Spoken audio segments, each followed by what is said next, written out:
오늘 저희들에게 주신 말씀은 사무엘상 4장 1절부터 11절입니다. 같이 읽으시겠습니다. 시작.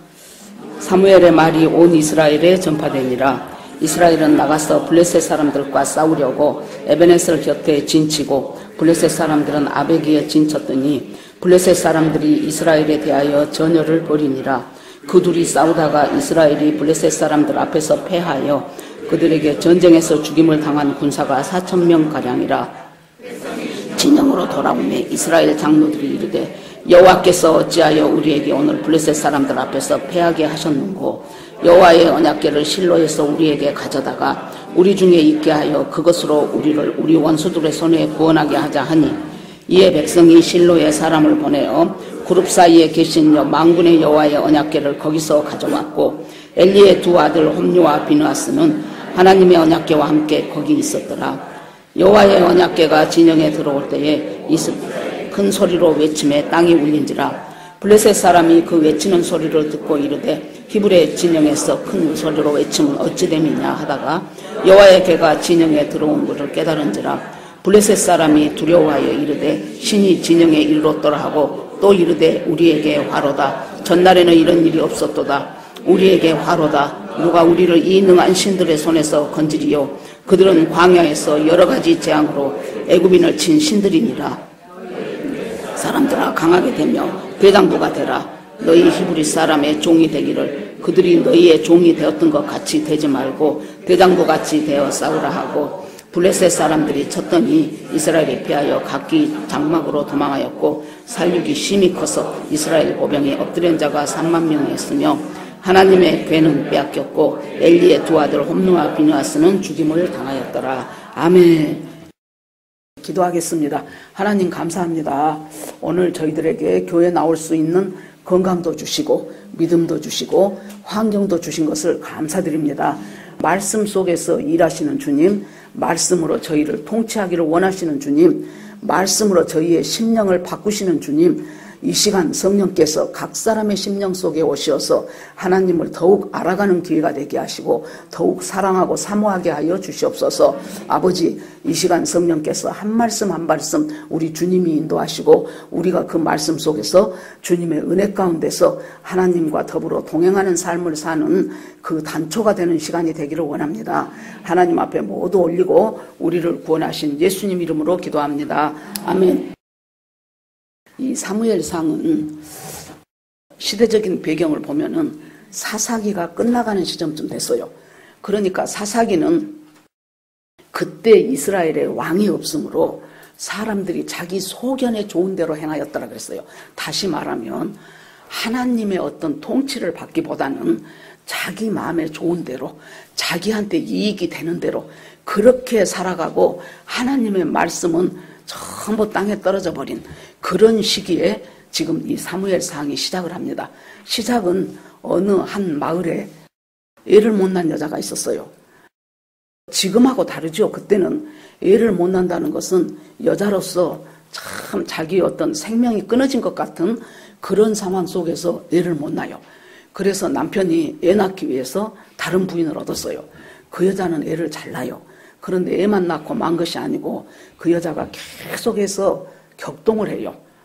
너는 도대체 뭐가 잘나서 애도 못 낳는 여자를 남편이 내치지도 않고 이렇게 너를 사랑할 수가 있냐. 정말로 이해할 수가 없다. 아주 시도 때도 없이 집에서 같은 집에 사니 얼마나 날마다 보겠습니까? 그때마다 그렇게 마음을 격동하고 힘들게 하니 정말로 살 수가 없는 거예요. 그러다가 실로에 있는 회막에 하나님을 예배하러 가는 날이 됐어요. 그래서 거기서 간절히 하나님 앞에 정말로 다른 사람들은 다 끝나고 가도 나는 더 있다 가겠다고 하고는 거기서 간절히 하나님 앞에 기도를 드립니다. 처음에는 그러니까 우리 기도가 처음부터 막 고상한 기도 하려고 생각하지 마세요. 이 여자도 애 못 낳는 것이 안타까워갖고 하나님 저 분인 나는 저 여자는 저렇게도 자식을 많이 주시고 도대체 내가 무엇이 잘못했간데 나는 얘 하나를 못 주십니까? 하나님 너무하십니다. 막 그랬겠죠. 그렇게 하다가 보니까 이 여자가 기도가 깊어져 버린 거예요. 기도라는 것은 한마디로 말하면 하나님의 뜻과 내 뜻이 조화를 이룬 것이 기도예요. 그러니까 우리가 기도할 때 무조건 내가 원하는 것을 기도해서 하나님으로부터 받아내야 되겠다. 이것은 막 기도 시작할 때예요. 어느 정도 믿음이 생기고 기도가 됐으면은 이제는 우리는 하나님의 뜻과 내 뜻이 어느 지점에서 조화를 이루는가를 봐야 돼요. 그러면은 그 문제와 그 아픔과 상처가 해결이 됩니다. 그래서 기도가 깊어지다 보니까 이 여자가 목소리는 안 나오고 입만 탈싹탈싹 하는 거예요. 그랬더니 그때 대제사장이 엘리 제사장이었는데 이 사람이 나중에 이제 나오지만은 전혀 영적으로 민감한 사람이 못 돼요. 아니 뭔 여자가 와가지고 입만 딸싹거리고 뭐세 막 무아지경으로 빠져 있는 거예요. 그래 놓으니까 화가 나서 너 술 먹고 왔지? 여기가 어디라고 낮술 먹고 와가지고 너 지금 술주정 하느냐고. 그러니까 이 한나가 있다가 나는 그런 것이 아니다고. 나는 아이가 없어서 너무 마음이 고통스럽고 괴로웠는데 지금 하나님 앞에 내 마음을 토로하는 중입니다. 그러니까 엘리가 축복을 하고 보냈어요. 그러면 이 기도하면서 깊은 지성소 기도처럼 입술만 딸짝거릴 수밖에 없는 그 기도에 뭘 했다는 얘기입니까? 자기의 아이 없어서 고통스러운 그 마음과 하나님의 마음이 조화를 이룬 거예요. 그러면 하나님의 마음은 어떻게 조화를 이뤘을까요? 한나야, 너 자식 없어서 진짜 안타깝지? 너 정말로 그동안 억울하고 서럽고 한탄했고 그랬지? 그러는데 네 그 마음이 지금 이렇게 백성들이 전부 하나님과는 상관없이 자기 소견에 좋은 대로 살아버리는 이 백성들을 제대로 하나님 앞으로 이끌어오고 그 말씀을 전해줄 제대로 된 선지자 하나가 없구나. 그것을 생각하니 내 마음이 너무 아프다. 그러니까 자식 못난 한나의 마음과 제대로 된 말씀 인도해줄 선지자 없는 하나님의 마음이 조화를 이룬 거예요. 그걸 딱 깨닫고 나니까 지금까지는 애 못 낳는 것이 정말 죽고 싶을 만한 고통이었는데 그때부터 이 사람이 이제 정말로 죄가 변하여 화관을 쓰고 고통이 변하여 찬송이 되는 것 같은 확 우리가 하나님이 임하면은요 지금까지의 내가 생각했던 그 모든 것들이 단순간에 바뀝니다. 바뀌는 것이 환경이 바뀐 것이 아니에요. 내 마음부터 바뀌어요. 내 마음과 내 심령이 확 바뀌어져 버려요. 그래 놓으니까 나한테 있는 환경이 아무것도 아니에요. 죽고 싶었는데 살고 싶은 환경으로 바뀌어버리는 거예요. 그렇게 해서 집에 가서 자기 남편과 동침함에 이제 아들을 낳았죠. 그때 기도하면서 하나님 저에게 만약에 아들을 하나 주시면 하나님이 원하시는 이 민족을 하나님의 말씀으로 통치하고 싶어하는 하나님이 원하시는 그 사람으로 내가 하나님 앞에 올리겠습니다. 그대로 애가 젖될 때쯤 돼가지고 지금이야 뭐 6개월, 1년 있으면 젖되지만은 옛날에는 우리 나이로 하면 5살쯤 될 때까지 젖 먹었다고 생각하면 돼요. 그쯤 됐을 때 그 작은 아이 손을 붙들고 하나님 앞에 가서 엘리 제사장에게, 엘리가 알죠 이 여자를 이제. 엘리 제사장에게 제사장님 제가 몇 년 전에 오지 않았습니까? 그때 제사장님이 저를 축복하시고 제가 아들을 얻었습니다. 이 아들을 그때 약속대로 하나님 앞에 갖다 바치겠습니다. 그래서 여기서 길러주십시오. 하고는 1년에 한 번씩 애가 키가 자라면 옷이 작아지잖아요. 그러니까 옷 한 벌씩 만들어가지고 1년에 한 번씩 이제 제사장한테 가는 거예요. 자, 이렇게 해서 이제 아이 사무엘이 등장을 합니다. 그런데 이제 3장에 오늘 우리는 4장을 봤는데 3장에 보니까 그때 그 배경에 대해서 하나님이 1절에 아이 사무엘이 엘리 앞에서 여호와를 섬길 때에는 여호와의 말씀이 희귀하여 이상이 보이지 않더라. 지금 아이예요. 사무엘은 5살 때 왔으니까 사무엘이 엘리라는 제사장 앞에서 여호와를 섬기는 지금 훈련을 받는 거예요. 그런데 그때 이 시대적인 배경이 여호와의 말씀이 희귀해. 왜요? 하나님의 말씀을 담아줄 만한 그릇이 될 만한 사람이 없는 거예요. 제사장이고 대제사장이고 제대로 된 선지자가 없어요. 그러니까 하나님이 말씀을 주시고 싶어도 그릇이 되어야 주지요. 말씀을 담을 만한 그릇 있는 사람이 없으니까 말씀이 희귀해요. 거의 하나님이 말씀을 안 해요. 그리고 이상도 안 보여. 하나님께서 말씀을 주시면서 하나님이 환상도 주시고 음성도 주시고 그럴 텐데 그렇게 영적인 어떤 공급되는 것이 없어져 버린 그 시대다 그 말이에요. 그러면서 이 엘리를 소개하기를, 엘리는 눈이 점점 어두워 가서 잘 보지 못하는 그때에 그가 자기 처소에 누웠고 그랬어요.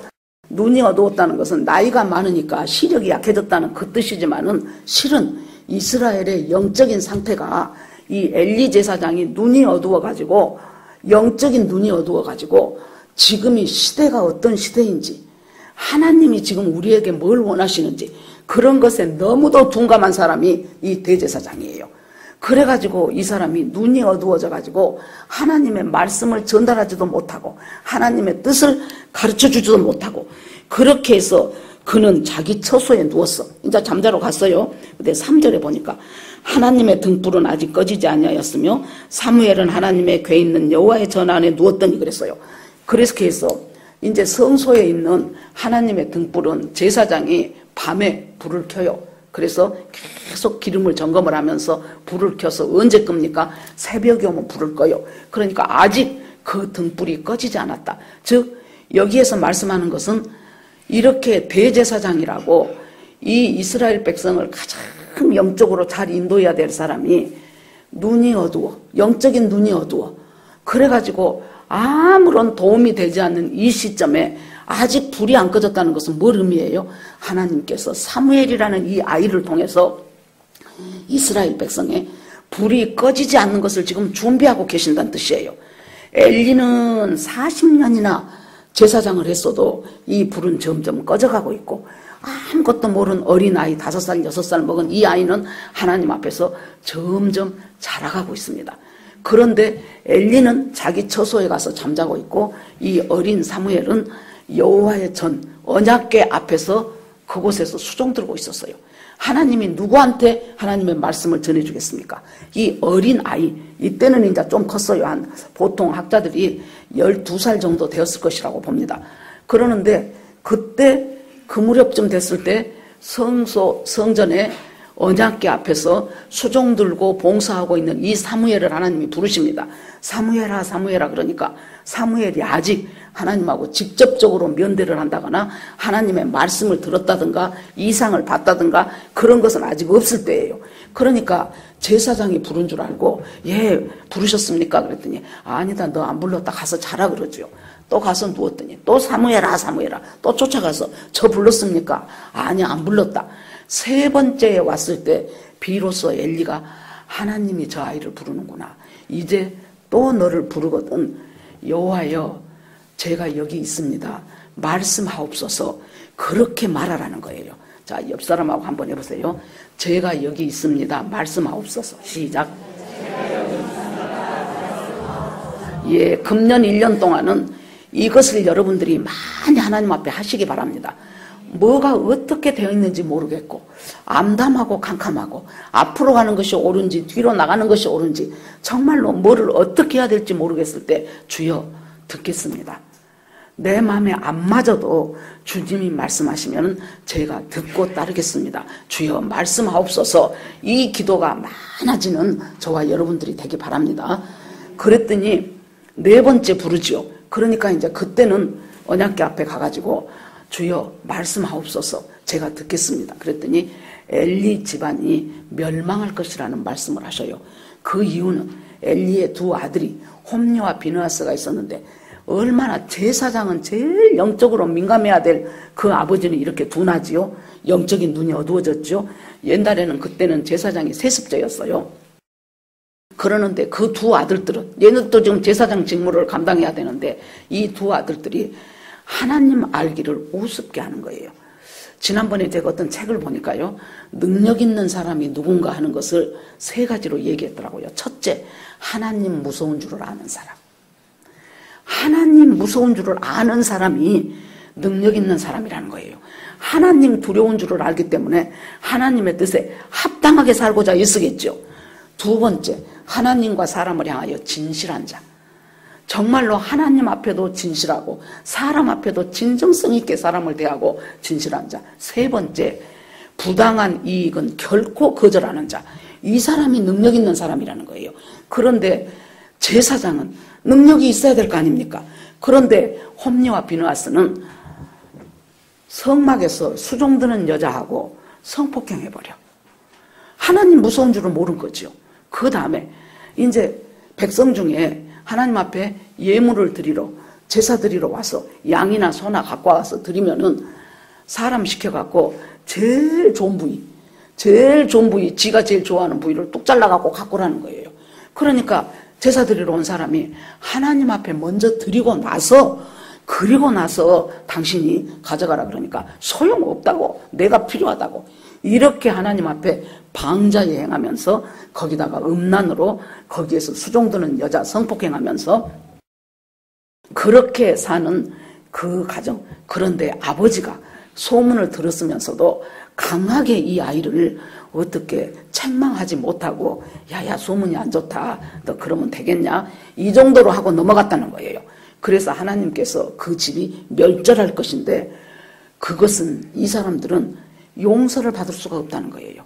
예물로도 용서받지 못하고 재물로도 용서받지 못하고 이 엘리 집안은 영원히 멸절될 것이라는 얘기를 합니다. 여러분, 12살 된 사무엘이 하나님으로부터 그 말 처음 듣잖아요. 이 사람은 그 말을 들었을 때 얼마나 놀랬겠습니까? 이것을 저 제사장한테 말을 해 말어. 당신 집 다 망한답니다. 당신들 자식 다 망한답니다. 그 중에서 아무리 회개해도 안 된답니다. 용서 안 해준답니다. 예물로도 안 되고 재물로도 안 되고 당신들 집 망한답니다.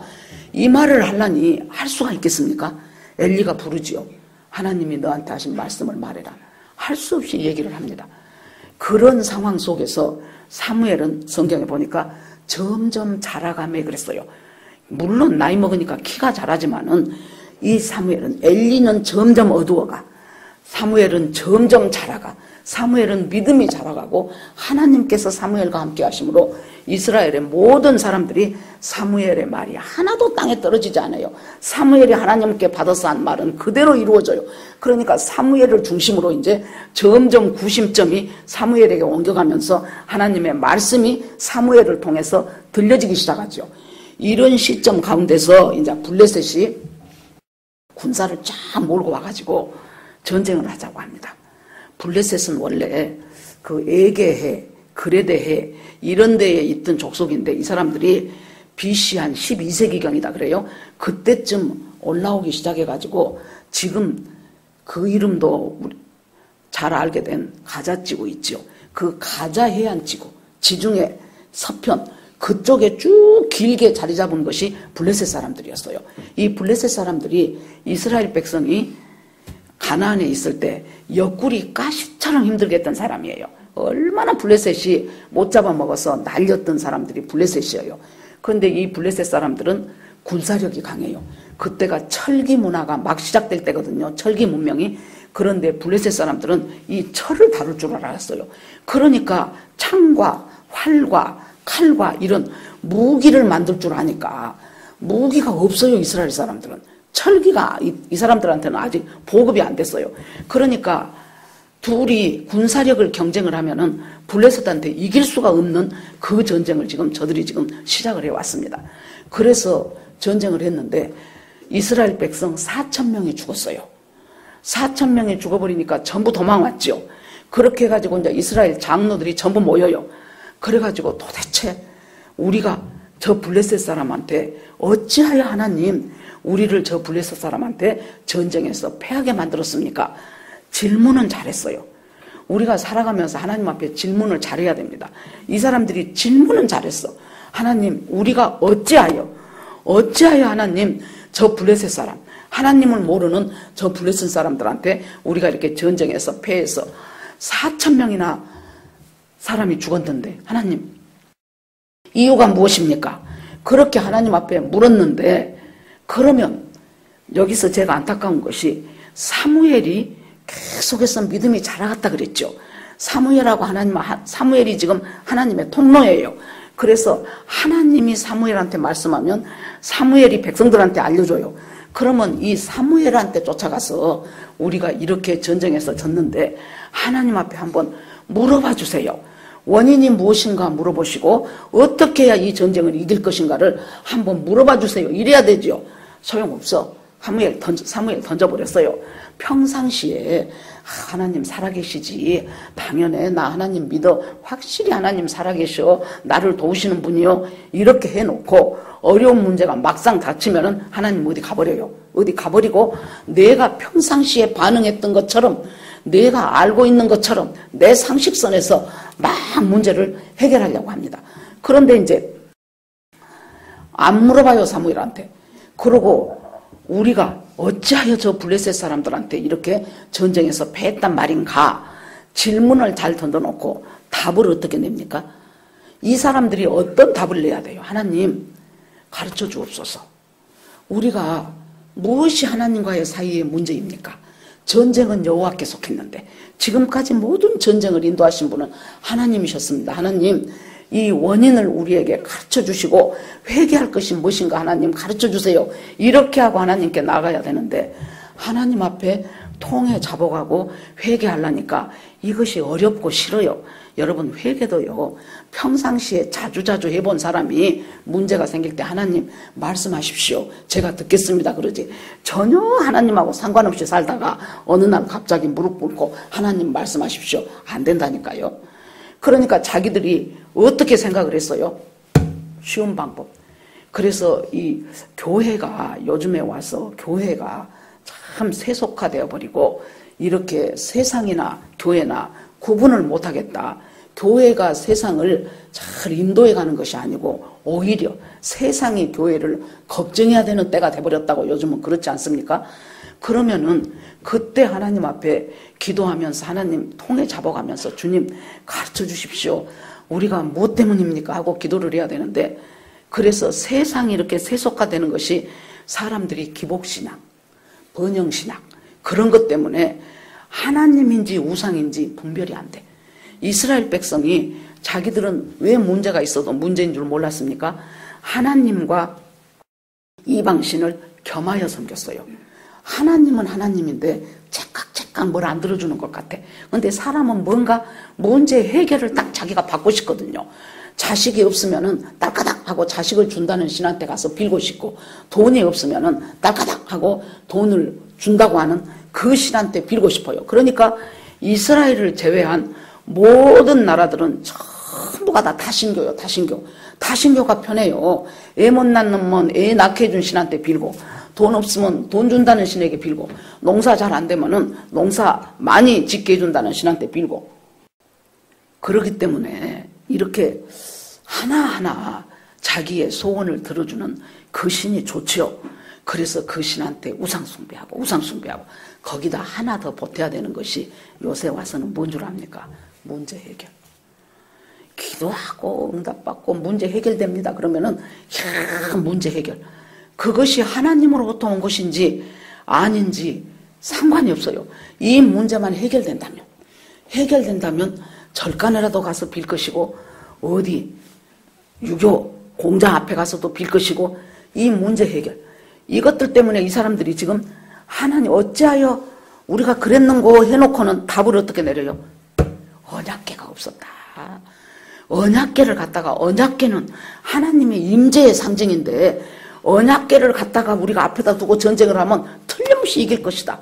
하나님이 임재하시는데 그까짓 그 블레셋 못 이기겠냐? 그러니까 거기에 있는 장로와 지도자들이 옳다 싶어가지고 언약궤를, 실로의 회막에 있는 언약궤를 갖다가 놓습니다. 그때 그 언약궤에 누가 갖고 옵니까?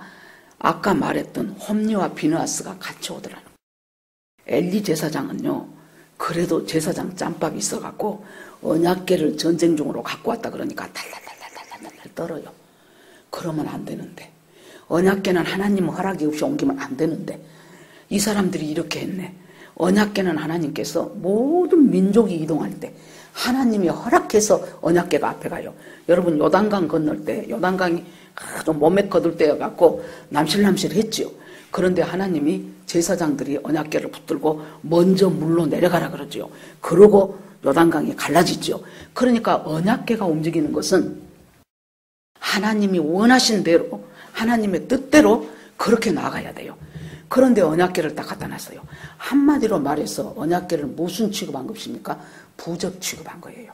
어디 가면 희한하게 노란 종이에다가 빨간 인주 같은 것으로 치치치치 해놓고는 그거 하나에 30만 원, 50만 원, 비싼 것은 100만 원, 1000만 원 막 그렇게 하죠. 그래갖고 그거 갖다가 장롱에도 붙여놓고 벽에도 붙여놓고 이불 밑에 베개 밑에다가도 넣어놓고 옷에다가 구겨갖고 호주머니에 넣으라 그러고 그래야 액땜한다 그러고. 여러분, 전쟁에 진 이유를 갖다가 언약궤가 없어서 졌으니까 언약궤만 갖다 놓으면은 이길 것이라고 생각한 이 사람들은 무엇과 같습니까? 우상 섬기는 사람과 똑같아요.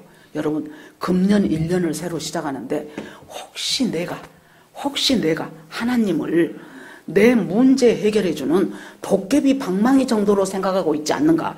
그러면 나는 아무리 교회를 오고 아무리 봉사를 열심히 한다 그래도 나는 실은 우상 숭배자에 불과해요.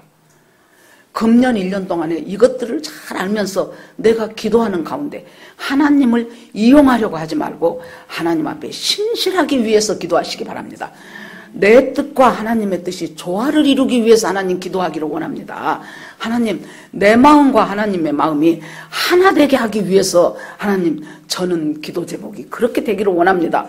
그래서 이제 언약궤를 왔는데 해필이면 또 그 언약궤를 붙들고 온 사람이 그 말도 안 되게 음란하고 하나님을 우습게 알았던 홈리와 비느하스가 들고 왔으니 문제는 어떻게 됩니까? 이때 블레셋, 그러니까 이제 언약궤가 들어오니까 이스라엘 백성들에게 큰 소리가 났어요. 야, 언약궤가 왔다. 이제 우리는 이겼다 했겠죠. 그 소리를 들은 블레셋 사람들이 이스라엘 진영에 무슨 소리가 이렇게 크게 들리냐 그랬더니 언약궤가 왔단다. 언약궤를 갖고 왔단다. 그랬더니 블레셋 사람들이 이스라엘 백성들보다 더 믿음이 좋아. 뭐라 그래요? 큰일 났다. 세상에 애굽에서 그 가장 강대국이었던 바로 왕을 물리쳐버리고 이스라엘 백성을 전부 끌고 나온 그 신이다. 그 신. 홍해를 걷는 신이다. 광야에서 만나를 내주는 신이다. 요단강을 건너게 했던 그 신이다. 그 신이 왔으니 이제 우리는 어떻게 하면 좋냐. 블레셋 용사들아, 죽기 살기를 각오하고 물리치라. 만약에 우리가 여기서 진다면 우리는 이스라엘의 노예가 될 것이다. 그래가지고 이 사람들이 대동단결해서 싸우기 시작하니까 언약궤를 앞에 두고 이제 안심이네. 언약궤가 있으니 됐어. 이렇게 생각했는데 얼마가 죽습니까? 3만 명이 죽어요. 아까는 4천 명 죽었죠? 3만 명이 죽습니다. 여러분, 혹시 우리가 신앙생활 하면서요, 그래서 말씀을 굉장히 우리가 통찰력 있게 볼 필요가 있어요. 신앙생활 하면서 나도 모르는 사이에 언약궤처럼 갖다 놓고 안심하고 싶은 것이 우리한테 있다고. 내가 지금 돈이, 현금이 얼마밖에 없는데 그래도 한 2, 3억쯤만 내가 현금으로 갖고 있다면 내가 좀 안심하겠는데, 그러면 여러분 이것이 어느 날 여러분들의 언약궤가 될 수 있어요. 그거 아무 소용없어요. 언약궤 갖다 놨는데도 아까보다 더 죽었잖아요. 3만 명이나 죽었잖아요. 그때는 지금하고 인구 대비를 계산해 보세요. 지금은 인구가 80억이 다 돼가는 78억 9억이라는데 그때 인구하고 비교해 보면 3만 4천 명이 죽었으면 엄청나게 많이 죽은 거예요. 언약궤를 갖다 놨는데. 여러분 혹시 자식이 내 언약궤라고 생각하십니까? 내가 이 자식들 잘 키워놓으면은 이 자식들이 정말로 내 안전을 보장해주고 그리고 나서 또 거기다 더해서 나를 높여주는 일을 우리 자식들이 할 것이다. 그 자식들이 언약궤라고 생각하십니까? 그러면은 그 자식들한테 크게 뒤통수 당합니다. 제가 간간히 그런 말 하지요. 지금은 돌아가셨지만은 우리 어머니가 35살에 6.25 때 과부돼가지고 자식 5을 기르면서 누가 언약궤였을까? 언약궤가 누구겠습니까? 자식 5이 언약궤지만은 그 중에서도 더 나를 안심하게 해주는 것이 두 아들이 언약궤지 않겠습니까? 그러니까 보니까 우리 어머니가 보니까 학교 오면은 그랬던 것 같아요. 제 생각에 그 젊은 나이에 과부돼가지고 열심히 살면서 기르니까 선생님들이 한 번씩 우리 어머니가 학교 오면은 막 2등 3등 했어도 막 송자 1등입니다. 막 그래 줬던 것 같아 내 생각에. 그렇게 하니까 우리 어머니는 점점 이 언약궤는 믿을만하다 그래 됐겠죠. 그렇게 하고 그 시절에 우리 오빠가 둘째 오빠가 10살 더 먹고 큰오빠가 11살 더 먹었는데 그 시절에 큰오빠는 전남대학교. 그때는 법대가 무지하게 어려웠어요. 왜냐하면은 얼른 해서 판검사 되면, 사법고시 합격해서 판검사 되면은 자기뿐만이 아니고 모든 일족들을 다 먹여 살려버리더구만. 그 사람들이 어디에 사돈네 팔촌 어디에 취직까지도 다 돼요. 그때는 사법고시 합격하기가 진짜 힘들었어요. 그래 놓으니까 지금처럼 문과 이과 없어요. 그 당시에 우리 오빠 그들 때는. 그래 놓으니까 법대가 제일 높았어. 그래가지고는 법대 들었지. 작은 오빠는 그 나이에 서울대 들었지. 그러니까 우리 어머니가 얼마나 그 마음에 저 자식들이 내 나머지의 인생을 책임져 줄 것이고 저 아들들이 과부로, 젊은 나이에 과부로 서럽게 살아가는 내 위상과 내 체면을 세워줄 것이다 그랬겠죠. 근데 제가 뭐라 그랬어요? 그 두 아들들한테 둘 다 사정없이 뒤통수를 맞아버렸어. 자세한 얘기는 내가 할 수 없어요. 여러분, 이 사람들이 지금 그런 거예요. 하나님 이외에 내 언약궤가 된 것은 전부 다 나를 갖다가 무너지게 만드는 것들이에요. 그래서 이 사람들이 이제 언약궤 왔으니까 됐다 그랬는데 그 언약궤가 된 것이 어디가 있어요? 거기서 더 일은 더 복잡하게 돼가지고 3만 명이나 죽어버렸어요. 그러면 이 말씀을 보면서 이제 우리가 생각해야 될 것이 하나님, 혹시 내가 예수 믿는다고 하면서도 안 믿는 사람이 부적 숭배하듯이, 아니 이 하나님의 임재를 상징하는 언약궤, 그러면 언약궤는 우리가 알다시피 무엇이 들어있습니까? 첫째, 아론의 쌍난 지팡이. 둘째, 만나 담은 항아리. 셋째, 두 돌판.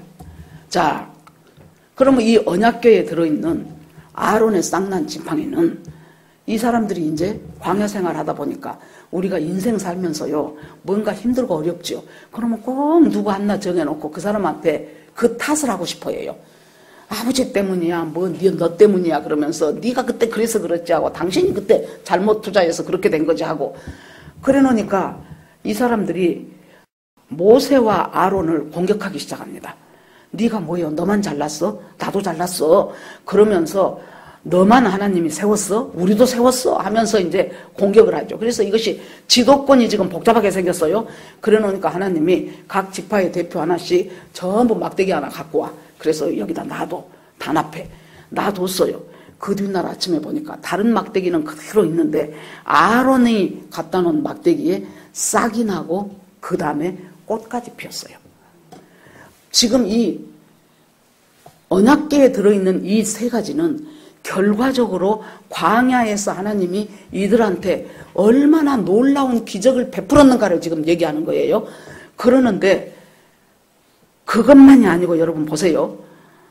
싹만 난 것이 아니고 꽃까지 피었어요. 그건 뭐래요? 지금 이 사람들의 영적인 상태는 다 힘없는 마른 막대기 같아요. 마른 막대기 갖고 딱 불쏘시개 하거나 불태워버리면 알맞을 정도의 심령 상태를 이 사람들이 가지고 있는데 하나님이 그럼에도 불구하고 이스라엘 백성을 싹나고 꽃피는 믿음으로 데리고 가겠다는 약속이에요. 이 얘기를 하니까 제가 그때 고성준 목사님에 대한 이야기를 잠깐 했는데요. 그 카이로스라는 책을 한번 사서 1, 2 있는데 한번 사서 보셔요.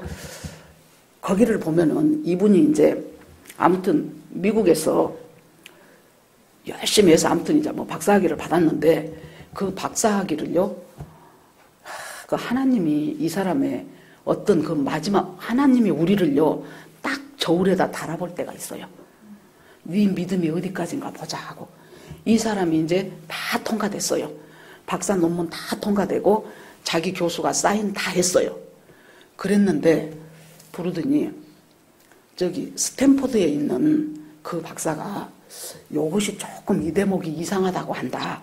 나는 별로 문제가 아니라고 생각하는데 이상하다고 하는데 한번 봐볼라냐고. 그래서 보니까 이상하더랍니다. 자기가 잘못된 거예요.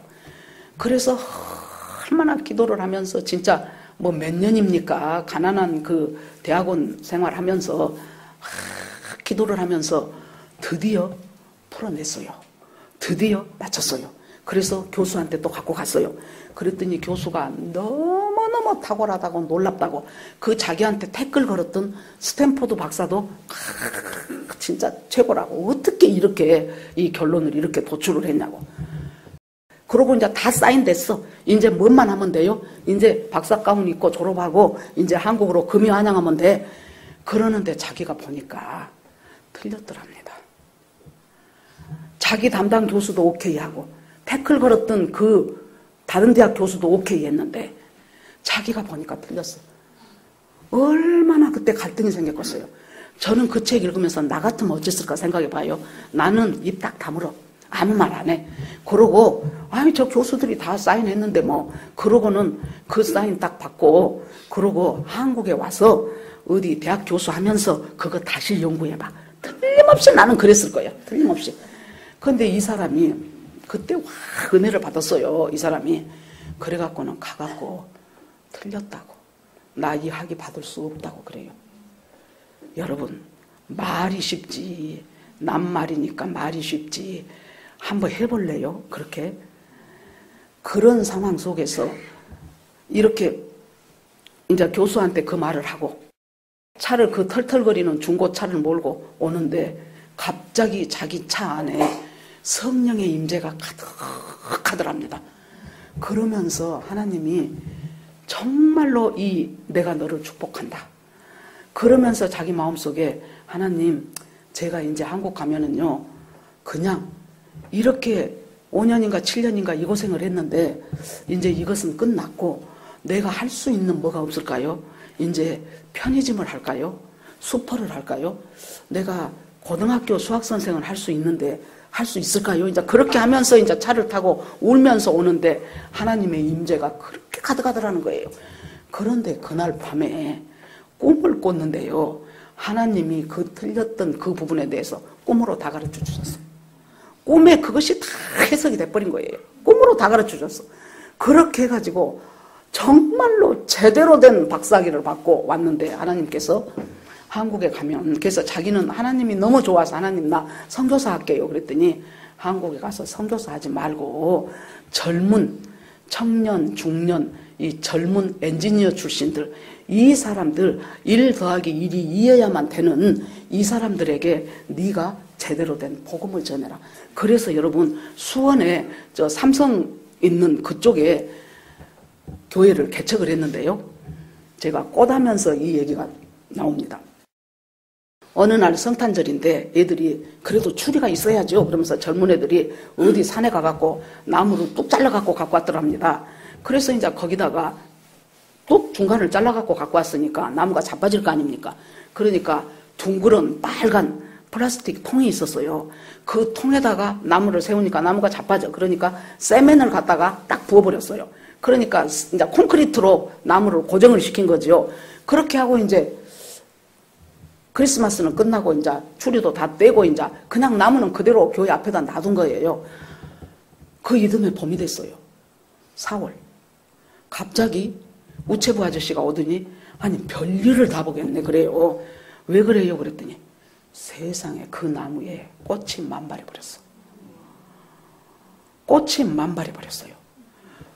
그래가지고 하나님이 이 사람의 여러분 서울대학 나와서 미국의 유수한 대학에서 그렇게 박사학위 받고 하나님 앞에 모든 건 내려놓고 영혼 구원하는 것보다 더 귀한 일은 이 세상에 없다고 그렇게 해서 하나님이 힘을 받냐? 그러신 것 같아. 그랬더니 그 앞에 살던 중국집 사장님이 있었는데 그 꽃핀 것 보고 놀래갖고 그때부터 교회 나오기 시작한대요. 사탄은 여러분 사탄이 하와 꼬셔가지고 에덴 동산에서 쫓겨나게 한 이후로부터 계속해서 우리들한테 뭐예요? 눈에 보이는 것만 믿어. 눈에 보이는 것만 믿어. 눈에 안 보이는 세상은 생각할 필요도 없어. 보이는 세상에서 잘 먹고 잘 살고 돈 잘 벌고 자식들 좋은 학교 가고 보이는 세상만 믿어. 이렇게 우리들의 시야를 계속해서 축소시켜요. 그런데 뭐 하나님께서 이 젊은 모든 것 다 내려놓고 하나님 은혜 가운데서 살아가고 있는 이 젊은 사역자한테 하나님이 봤냐? 놀랬지? 나는 이렇게 할 수 있는 그 하나님이야 하시는 것 같아요. 아론의 쌍난 이 싹이 나고 그 지팡이에 꽃까지 피었다는 것은 뭘 의미합니까? 봐라. 이제 너희들이 하는 짓거리들을 보면 딱 마른 막대기 불질러 버려도 아무짝에도 소용없는 그 마른 막대기를 결국에 가서 하나님께서 어떻게 하시겠다는 거예요. 싹이 나고 꽃이 피도록 이 이스라엘 백성을 하나님의 백성으로 인도해 가시겠다는 사인이죠. 그러니까 아론의 쌍난 지팡이는 이스라엘 백성한테 뭘 가르쳐줘요?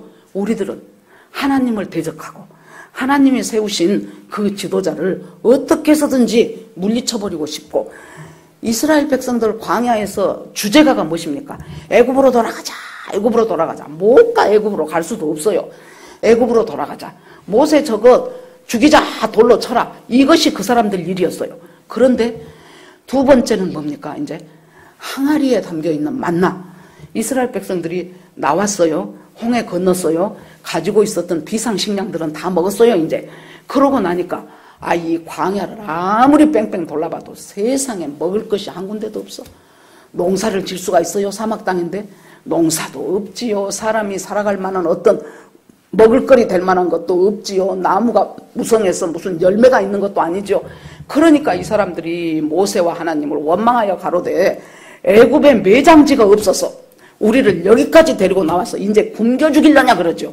그러니까 하나님이 안 굶어 죽어. 여러분, 우리가 요즘 신명기 큐티를 하고 있는데요. 신명기에서 한 줄만 골라보세요. 그러면은 신명기 8장 2절이에요.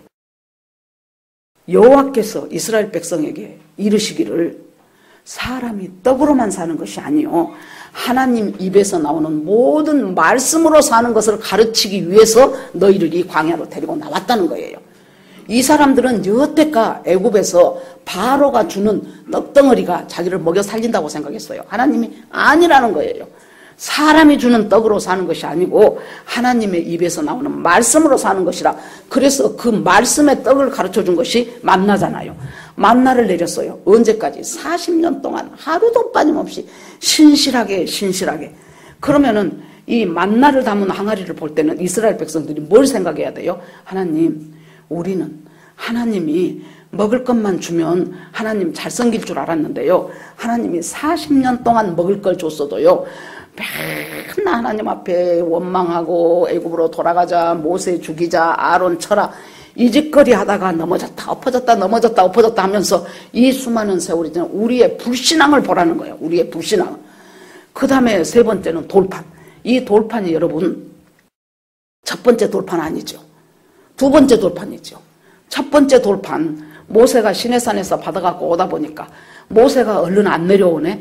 그러니까 이 사람들이 이제 모세는 죽었나 보다. 하나님 앞에 잘못해서 죽었든지 아니면은 뭐 사나운 짐승한테 깊은 산이니까 물려 죽었든지, 그러면 우리를 인도해야 될 또 다른 신이, 또 다른 인도자가 있어야 될 것 아니냐. 그러고 만들어낸 것이 금송아지 만들었잖아요. 왜 코끼리도 있고 뭐 사자도 있는데 왜 송아지 만들까요? 자기들이 애굽에서 송아지가 뭐였어요? 재물신이었어요. 그러니까 그동안 보고 듣고 살아왔던 그것들이 전부가 다 내 속에서 저장되어서 그것을 신으로 섬기기가 쉬운 거예요. 이 사람들이 금송아지를 거기서 봤는데 이제 전부 떠나올 때 있던 그 금부치들 다 주워가지고 그것 갖고 뭐합니까? 녹여가지고 녹여서 금 녹인 것으로 금송아지를 딱 만들어 놓고 이 금송아지가 우리를 애굽에서 인도한 신이다 그래요. 그렇게 하나님의 능력을 여기까지 체험했으면서도 이것이 우리를 인도하는 신이다. 내일은 절일이니, 절일이 뭐야? 안식일. 내일은 절일이니 우리가 마음 놓고 이 송아지 앞에서 뛰고 춤추고 놀고 이렇게 하면서 큰 축제를 벌이자. 그래서 모세가 내려와서 보니까 그 모양 그 꼴이죠. 모세가 돌판 갖고 금송아지 깨버렸죠. 그거 다 가루 만들었죠. 물에다 타서 다 마시게 했죠. 그러면 이 언약궤 속에 있는 그 돌판은 뭘 의미하는 겁니까? 이스라엘 백성들이 얼마나 우리가 완악했는가. 하나님이 말씀을 줘도 말씀과 상관없이 나는 금송아지가 좋사오니 금송아지가 좋사오니 그렇게 하면서 살았던 자기들의 죄악을 지금 계속 고발하는 거예요. 이 언약궤 속에 들어있는 아론의 쌍난 지팡이. 그럼에도 불구하고 우리를 하나님이 가나안 땅까지 이끌어 가실 그 하나님, 나를 인도하실 그 하나님, 그 다음에 만나. 하나님은 신실하게 만나줬어도 우리는 그 만나 먹고 또 죄짓고 또 죄짓고 했던 우리의 죄악상, 그 다음에 돌판, 하나님이 아무리 말씀으로 가르쳐줘도 우리는 그 말씀을 불순종하는 것을 너무나 좋아했던 바로 내 죄가 이 언약궤 속에 들어있는 거예요. 그래서 언약궤, 하나님의 임재의 상징인데 언약궤인 임재의 상징인 하나님을 언약궤를 만난다는 것은 뭐예요? 그 속에서 내가 얼마나 하나님 앞에 범죄하고 부도덕하고 순종하지 못했던가 그것을 바라보라는 것이 언약궤잖아요. 그런데 이 사람들은 그냥 싹 갖고 와갖고 이것만 갖고 가면 우리는 이긴다 했죠. 그랬는데 전부 져버렸잖아요.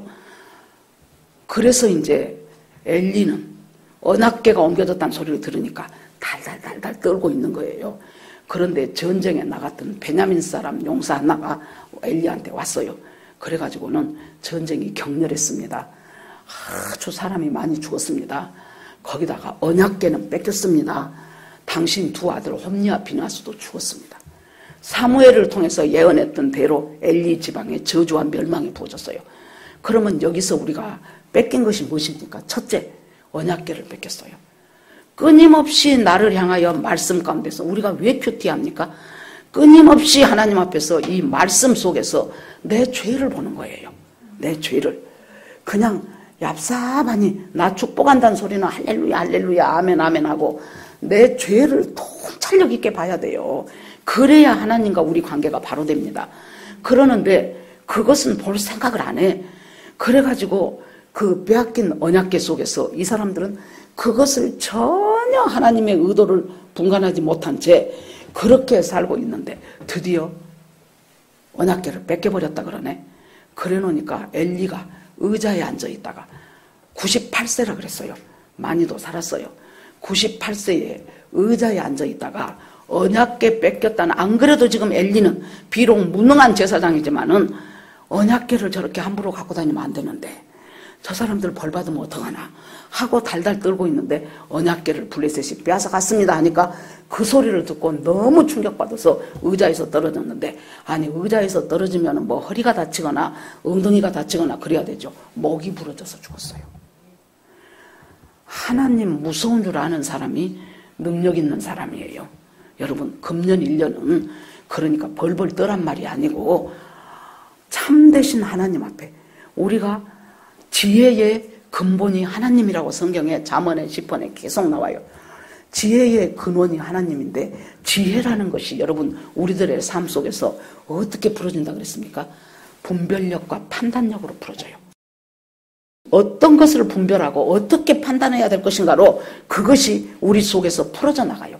금년 1년은 정말로 저와 여러분이 하나님 앞에 하나님이 주신 지혜로 내가 살아가야 되는 좋은 일도 있고 굳은 일도 있고 생각지 않는 우연히 갑자기 생긴 일도 있고 계획에서 생긴 일도 있고 여러 가지일 것입니다. 인생을 살아가면서 하나님이 주신 지혜로 이 문제가 왜 나에게 생겼는가 잘 분별하게 하옵소서. 잘 판단하게 하옵소서. 그리고 하나님의 뜻대로 순종하는 삶을 살게 하옵소서. 그랬더니 그 소식을 이 엘리 제사장이, 의자는 지금 어찌됐든지 자기가 앉고 있는 자리라고 볼 수 있습니다. 대제사장 자리, 거기에서 비끌어 내려지고 그러면서 목이 부러져서 끝나버렸고, 한편 임신해 갖고 있었던 비느하스의 아내가 점점 만삭이 돼 왔었죠. 그런데 자기 시아버지도 의자에 떨어져서 죽었네, 자기 남편도 죽었네, 시숙님도 죽었네, 언약궤는 뺏겼네. 그 소리를 듣고 너무 놀래가지고 이 여자가 느닷없이 진통이 와서 애를 납니다. 애를 낳으면서 죽어가요. 그러니까 옆에 애 봐주던 사람들이 야야야 아들 낳았다 무서워 말라 그랬더니 이 여자가 아들이고 딸이고가 문제가 아니요. 그러면서 이 아이의 이름을 뭐라고 합니까? 이가봇. 하나님의 영광이 떠났다는 거예요. 그래서 가만히 보니까 엘리 제사장 집안에서 그래도 제일 분별력 있는 사람은 이 여자구나 싶더라고. 이 비느하스의 아내였어요.